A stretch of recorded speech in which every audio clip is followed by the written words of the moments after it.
Ah, tutto bene, devo solo fare delle analisi, sì, una cosa semplicissima che mi avevano prescritto tipo un anno fa. Il consiglio che ti posso dare, siccome non esiste più la sanità, no? O meglio, ti fanno questo giochetto psicologico dove tu sei costretto a demordere, ok? Non ti danno i posti, ti mettono date fra 8 mesi, 9 mesi, eccetera.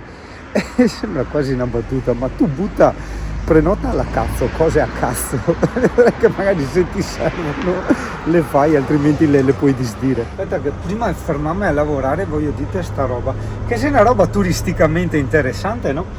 Allora, guarda, ti stringo proprio al massimo perché so devo parcheggiare. Ho notato tante delle persone, sia italiane che estere, che quando viaggiano si portano dietro la macchina. Tu mi dirai sì, madonna, non è una novità, ti vedi questi mega Cartago, i Morello, oppure con i carretti da Drio che diventano carovane di 20 metri, no? In realtà no, aspetta che sto anche il motore. In realtà io intendevo che sti qua vanno via in coppia, marito e moglie. E il marito guida il camper, la moglie guida la macchina, loro arrivano in un posto, lasciano lì il camper, che è il loro appartamento, diciamo, e girano e viaggiano in macchina. Cazzo, è geniale. Per carità, te consumi un disastro di gasolio, ma diciamo che quando un individuo è in ferie e entra in gioco il fattore emozionale. Il fattore emozionale è quello che ti fa spendere e quindi credo che per ferie, aspetta che mi sono incastrato qua, problemi di spendere non dovrei essere. Avevo messo anche il blocco, come ho fatto ad andare avanti? Ah, Dio influencer. No, non con l'influencer. Però era quasi per celebrare un fiale inverno, no? I tortellini in brodo, che bello. A nebbia, il caivo, che sia la stessa roba, però per quasi viene talmente tanta che le sia nebbia che il caivo, cioè le a doppia quantità. Ho appena chiamato la fast food, no? Alla quale ho anche risposto con gentilezza, perché la tipa era molto gentile, professionale. Adesso non per essere razzista, ma ti sentivi che era italiana, era da giù. Alla fine quello che voleva sapere era propormi questa nuova tariffa, no? Ma mi ha chiesto però intelligentemente, ho detto cosa. Allora io gli ho detto guarda, la Very Mobile, mi ha detto quanto paga, cosa, e quando gliel'ho detto ha detto va bene, dai, grazie, arrivederci, nella serie. È una tariffa che in teoria non posso neanche consigliarti, perché quella volta la feci per culo, fu una promozione molto temporanea. Io praticamente pago 11 euro per avere i giga illimitati, ma veramente illimitati, non come quelle tariffe ti dicono illimitati e dopo ne hai 40, 50 o 200, hai capito? Questo è veramente illimitato. In più ho il 4G Plus, perché all'inizio era 10 euro, poi ho aggiunto 1 euro di 4G Plus, che va quasi al doppio della velocità, dopo dipende da zona a zona. E ti dico, ne sono ultra soddisfatto, mi prende praticamente ovunque.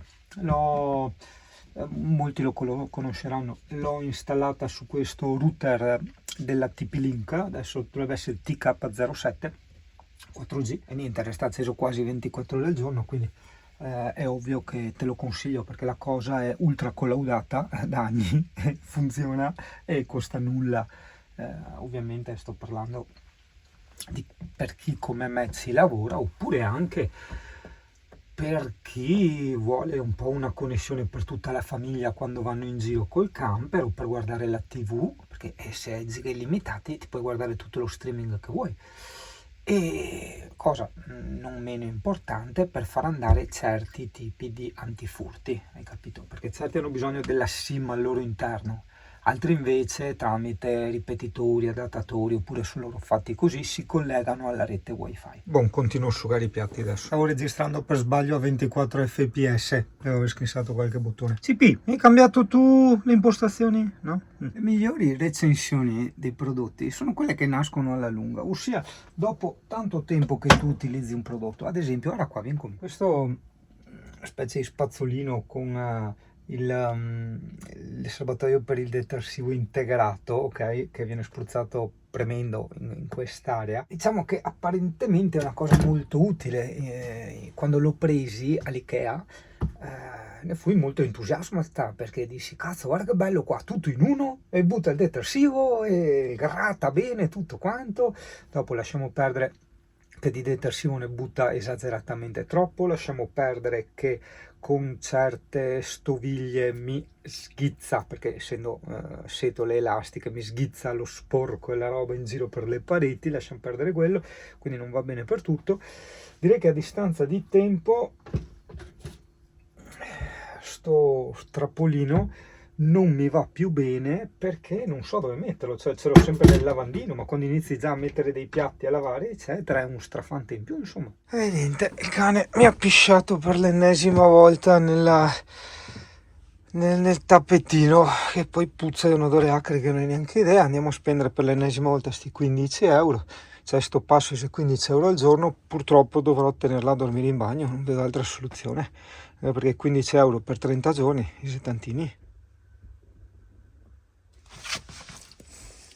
Boh, adesso che ho finito di bestemmiare posso avviare il video. Cioè, cazzo, è una multa del 2019 che ancora avevo scarosso, 230 euro. Cioè adesso così mi ritrovo altri 500 euro da saldare. Cioè sono entrato qua per sbaglio. Tanto che adesso fra 10 minuti ho l'appuntamento con quelli dell'agenzia delle entrate. Cioè, da capire cioè, non mi arriva niente. Cioè non mi arriva niente, io anche se vivo in camper, comunque il domicilio ce l'ho ancora nella vecchia casa, hai capito? Ma lei non c'è niente. Cioè mettono multe, vanno su sanzioni a 1000, ma non si capisce neanche il perché. Cioè c'era la cassetta alla posta, c'è gente intorno, che sei parenti. No, non comprerò. Vabbè, aspetta, però mancano tipo 20 giorni al compimento dei 5 anni della data di notifica, quindi questa multa presente nel sito dell'Agenzia delle Entrate andrà in prescrizione, quindi annullata al 27 dicembre 2024.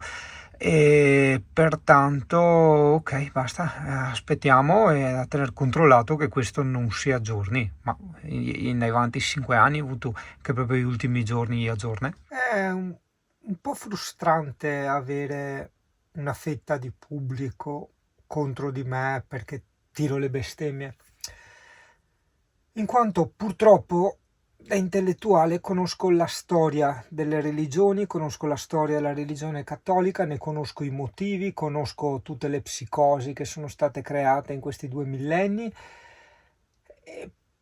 ma giustamente però insomma, devo anche avere rispetto di chi non ha questo background, di chi non ha questo storico, di chi non ha questa conoscenza, e che pertanto giustamente, ripeto giustamente, non è sarcasmo, è verità, giustamente non può capire la realtà delle cose e dei fatti, a meno che un giorno non si iscriva a qualche università di filosofia, antropologia, storia, che chi più ne ha più ne metta, psicologia soprattutto, perché altrimenti poi non vi veniamo fuori.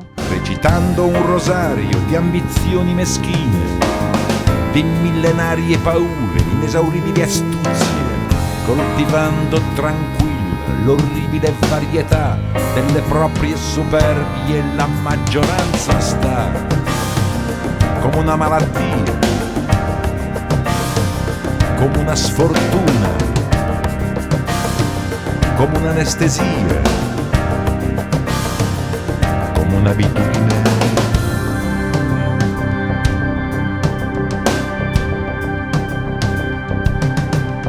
Per chi viaggia in direzione ostinata e contraria, col suo marchio speciale di speciale disperazione, e tra il vomito dei respinti muove gli ultimi passi, per consegnare alla morte una goccia di splendore, di umanità.